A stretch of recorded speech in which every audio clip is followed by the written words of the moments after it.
Hi hello. ഈ വീഡിയോയിൽ നമ്മൾ ഇന്ന് നോക്കുന്നത് ഒരു സ്പീച്ച് തയ്യാറാക്കാനായിട്ട് അല്ലെങ്കിൽ ഒരു സ്പീച്ച് ഡെലിവറി ചെയ്യാൻ ആവശ്യമായിട്ടുള്ള സ്ക്രിപ്റ്റ് എഴുതാനായിട്ടുള്ള ഒരു ചോദ്യം എല്ലാ വർഷവും ചോദിക്കുന്നുണ്ട്. അപ്പം അതിൻ്റെ ഒരു സ്പീച്ച് തയ്യാറാക്കുന്നതിൻ്റെ ഫോർമാറ്റ് എന്തൊക്കെയാണ് അതിൽ ആവശ്യമായിട്ടുള്ളത് എന്നാണ് നമ്മൾ ഈ വീഡിയോയിൽ പഠിക്കാൻ പോകുന്നത്. ഇത് ഫോർമാറ്റ് മാത്രമാണ് ഈ വീഡിയോയിൽ ഇപ്പോൾ പറയുന്നത്. ഇതിന് എക്സാമ്പിളായിട്ട് നമ്മൾ ഒരു സ്പീച്ചിൻ്റെ സ്ക്രിപ്റ്റ് തയ്യാറാക്കുന്ന ഒരു ക്വസ്റ്റ്യൻ വേറൊരു വീഡിയോയിൽ കൂടെ നമുക്ക് അത് കാണാം. അപ്പോൾ സ്പീച്ചിൽ അത് ആദ്യമായിട്ട് അതിന് വേണ്ടത് നമ്മളൊരു സ്പീച്ചിൻ്റെ script, for example women empowerment എന്ന് പറയുന്ന ഒരു ടോപ്പിക്കിനെ കുറിച്ച് ആണ് സ്കൂളിൽ ഒരു സ്പീച്ച് ഡെലിവറി ചെയ്യേണ്ടതായിട്ടുണ്ട്. അപ്പോൾ അതിനൊരു സ്ക്രിപ്റ്റ് എഴുതാനായിട്ട് പറയുകയാണെങ്കിൽ സല്യൂട്ടേഷൻ, ആദ്യം സല്യൂട്ടേഷൻ, രണ്ടാമത് ഇൻട്രൊഡക്ഷൻ, മൂന്നാമത് പ്രസൻറ്റേഷൻ, നാലാമത്തത് കൺക്ലൂഷൻ. ഇങ്ങനെ ഓരോ സെക്ഷൻ ആയിട്ടാണ് വരുന്നത്. ഓരോ സെക്ഷനും സെപ്പറേറ്റ് മാർക്സ് കൊടുക്കുന്നുണ്ട്. അപ്പോൾ നമ്മൾ സ്ക്രിപ്റ്റ് എഴുതുമ്പോഴത്തേക്ക് നിങ്ങളിങ്ങനെ സല്യൂട്ടേഷൻ, ഇൻട്രൊഡക്ഷൻ, പ്രസൻറ്റേഷൻ, കൺക്ലൂഷൻ അങ്ങനെ നമ്മൾ എഴുതേണ്ട ആവശ്യമില്ല. നമ്മൾ അതിന് പകരം അതിൻ്റെ മാറ്റർ അതിലെഴുതിയാൽ മതി. ഫോർ എക്സാമ്പിൾ ആദ്യത്തേത് സല്യൂട്ടേഷനിൽ വരുന്നത് respected principal, teachers and my dear friends. ഇത്രയാണ് നമ്മളൊരു സ്കൂൾ ഓഡിറ്റോറിയത്തിൽ അല്ലെങ്കിൽ ഒരു വേദിയിൽ നമ്മൾ പ്രസംഗിക്കുമ്പോൾ നമുക്ക് ആവശ്യമായിട്ട് വരുന്ന സല്യൂട്ടേഷൻ. അതിനുള്ള വേർഡ്സ് ഏതൊക്കെയാണ്? Respected principal, teachers and my dear friends. A warm good morning to one and all dear friends. അപ്പോൾ ഇത് ഇത്രയാണ് നമുക്ക് പറയാം. ഒന്നുകിൽ respected principal, teachers and my dear friends എന്ന് പറയാം, അല്ലെങ്കിൽ ഡിയർ ടീച്ചേഴ്സ് ആൻഡ് ഫ്രണ്ട്സ് എന്ന് പറയാം. എന്നിട്ട് നമ്മൾ a warm good morning to one and all, എല്ലാവർക്കും ഓരോരുത്തർക്കും ഒരു ഗുഡ് മോർണിംഗ് നമ്മൾ പറയുന്നു. അപ്പോൾ അത് ഗുഡ് മോർണിംഗ് വേണമെങ്കിൽ പറയാം, ഗുഡ് ആഫ്റ്റർനൂൺ പറയാം, ഗുഡ് ഈവനിങ്ങും പറയാം. അത് നിങ്ങൾക്ക് എഴുതാം, അത് എഴുതിയാൽ തെറ്റില്ല. പക്ഷേ നോർമലി നമ്മൾ ഗുഡ് മോർണിംഗ് പറയുന്നതാണ് കുറച്ചുകൂടെ ഒരു അക്സെപ്റ്റഡ് ആയിട്ടുള്ള ഒരു നോൺ. ഇപ്പോൾ സല്യൂട്ടേഷന് 2 മാർക്ക് അല്ലെങ്കിൽ ഇതിപ്പോൾ സ്പീച്ച് എന്ന് പറയുമ്പോൾ നോർമലി 8 മാർക്കിൻ്റെ ഒരു ക്വസ്റ്റ്യൻ ആയിരിക്കും. അപ്പോൾ ഈ സല്യൂട്ടേഷന് 1 മാർക്ക് അല്ലെങ്കിൽ 2 മാർക്ക് അവിടെ കിട്ടുന്നു. നമ്മൾ ഇത്ര എഴുതുമ്പോൾ തന്നെ നമുക്ക് 1 മാർക്ക് അല്ലെങ്കിൽ 2 മാർക്ക് കിട്ടുന്നു. Respected principal, teachers and my dear friends, ഇതാണ് സല്യൂട്ടേഷൻ. ഇത് എഴുതുമ്പോൾ തന്നെ നമുക്ക് 1 മാർക്ക് കിട്ടുന്നു. Good morning to one and all അങ്ങനെ പറഞ്ഞാലും മതി. A warm good morning to one and all എന്ന് പറയുന്നത് നിങ്ങൾക്ക് അത് കുറച്ച് ഡിഫിക്കൽട്ടായിട്ട് തോന്നുകയാണെങ്കിൽ ഗുഡ് മോർണിംഗ് ടു ഓൾ അല്ലെങ്കിൽ good morning to one and all അങ്ങനെ പറയാം. അടുത്ത് വരുന്നതാണ് ഇൻട്രൊഡക്ഷൻ.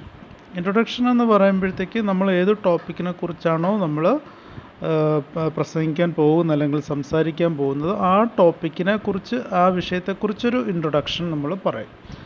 ഓക്കെ. അതായത് ഇപ്പം വുമൻ എംപവർമെൻ്റ് ആണെങ്കിൽ നമ്മൾ പറയുന്നു it gives me great pleasure, അല്ലെങ്കിൽ it gives me great joy, അല്ലെങ്കിൽ it gives me great happiness to stand before you to speak a few words on the topic woman empowerment. അപ്പോൾ അതാണ് introduction. വളരെ സിമ്പിളാണ്. ഇപ്പം നമ്മൾ ഈ സ്പീച്ച്, ലെറ്റർ റൈറ്റിംഗ് ഇതുപോലെയുള്ള ആക്ടിവിറ്റീസ് ടൈപ്പ് ക്വസ്റ്റ്യൻസൊക്കെ ഈസി ആയിട്ട് നമുക്ക് മാർക്ക് സ്കോർ ചെയ്യാൻ പറ്റുന്ന ടൈപ്പ് ഓഫ് ക്വസ്റ്റ്യൻസാണ്.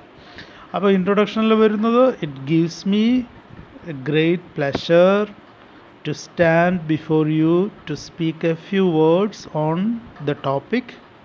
ഏത് ടോപ്പിക്കാണോ ആ ടോപ്പിക്ക് നമ്മളവിടെ എഴുതും. വുമൻ എംപവർമെൻ്റ് ആണെങ്കിൽ അത്. Okay. So it gives me great pleasure, pleasure അല്ലെങ്കിൽ ജോയ് അല്ലെങ്കിൽ ഹാപ്പിനെസ്, ഇത് മൂന്നിൻ്റെ അർത്ഥം ഒന്ന് തന്നെയാണ്. സോ ഇറ്റ് ഗീവ്സ്, ഏതെങ്കിലും ഒരെണ്ണം എഴുതിയാൽ മതി. It gives me a great pleasure to stand before you to speak a few words on the topic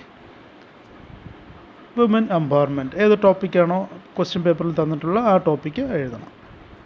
അടുത്ത സെക്ഷനാണ് പ്രസൻറ്റേഷൻ. പ്രസൻറ്റേഷൻ എന്ന് പറഞ്ഞാൽ നമ്മൾ ഈ പറഞ്ഞ ഈ ടോപ്പിക്കിന് നമ്മൾ അതിനെക്കുറിച്ചുള്ള ഐഡിയാസ് ഡെവലപ്പ് ചെയ്ത് ഒരു ചെറിയൊരു പാരഗ്രാഫിൽ നമ്മൾ എഴുതുന്നു. അതാണ് പ്രസൻറ്റേഷൻ. അതിന് കൂടുതൽ മാർക്ക് കിട്ടും. ഓക്കെ. ഇൻട്രൊഡക്ഷൻ, അടുത്ത പ്രസൻറ്റേഷൻ, അടുത്ത കൺക്ലൂഷൻ. ലാസ്റ്റ് പാരഗ്രാഫിൽ നമ്മളത് കൺക്ലൂഡ് ചെയ്യണം. കൺക്ലൂഷനും സെപ്പറേറ്റ് ആയിട്ട് മാർക്കുണ്ട്. 2 മാർക്ക്, ഏകദേശം 2 മാർക്കെങ്കിലും കിട്ടും അതിന്, കൺക്ലൂഷന്. അതിന് നമ്മൾ എന്താ പറയേണ്ട, കൺക്ലൂഷൻ എന്ന് പറയുന്ന ആ സെക്ഷനിൽ I think it is time to conclude the speech and I thank you all for the patient listening. Thank you one and all. അപ്പം ഇതാണ് കൺക്ലൂഷൻ എഴുതാനുള്ളത്. അത് കുറച്ചുകൂടെ സിമ്പിളായിട്ട് വേണമെങ്കിൽ നിങ്ങൾക്ക് എഴുതാം. I think it is time to conclude the speech and I thank you all for listening.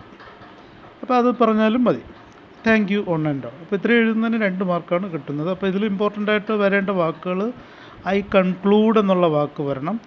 Okay, I conclude the speech എന്നുള്ള അത്രയും വേർഡ്സ് അതിൽ വരണം. താങ്ക് യു എന്നുള്ള വാക്കും വരണം. അപ്പോൾ ഇത് ഇത്രയും വന്നാൽ കൺക്ലൂഷൻ ആവുന്നു. അപ്പോൾ ഇതാണ് സ്പീച്ചിൻ്റെ ഫോർമാറ്റ്. വളരെ സിമ്പിളായിട്ടാണ് നമ്മളിത് പറയുന്നത്, പെട്ടെന്ന് മനസ്സിലാക്കാൻ വേണ്ടിയിട്ട്. സ്പീച്ചിൻ്റെ ഫോർമാറ്റ് ഇതാണ്. അപ്പോൾ എക്സാമിനേഷൻ എഴുതുമ്പം നിങ്ങൾ സല്യൂട്ടേഷൻ, ഇൻട്രൊഡക്ഷൻ, പ്രസൻറ്റേഷൻ, കൺക്ലൂഷൻ അങ്ങനെ എഴുതിയിട്ട് ആൻസർ എഴുതരുത്. അല്ലാതെ തന്നെ അതിൻ്റെ മാറ്റർ അങ്ങ് എഴുതിയാൽ മതി. അപ്പോൾ ഞാൻ അത് പറയാം. ഇപ്പോൾ respected principal, teachers and my dear friends, a warm good morning to one and all. It gives me great pleasure to stand before you to speak a few words on the topic. അത് കഴിഞ്ഞിട്ട് ആ ടോപ്പിക്കിനെ കുറിച്ച് നമ്മൾ ആ topic develop ചെയ്യുന്നു. അടുത്ത last കൺക്ലൂഷനിൽ I think it is time to conclude the speech and I thank you all for the patient listening. Thank you one and all. ഇത്രയാണ് അതിൻ്റെ സ്പീച്ചിൻ്റെ ഒരു ഫോർമാറ്റിൽ വരുന്നത്. നമ്മൾ ഇതിൻ്റെ ഒരു എക്സാമ്പിൾ വേറൊരു വീഡിയോയിൽ കൂടെ നമുക്കത് പരിശോധിക്കാം. എന്തായാലും സ്പീച്ച് പബ്ലിക് പരീക്ഷയ്ക്ക് എല്ലാ വർഷവും ചോദിക്കുന്ന ഒരു ടൈപ്പ് ഓഫ് ക്വസ്റ്റ്യൻ ആണ്. So thank you for listening and hope to see you in another video. Till then, goodbye.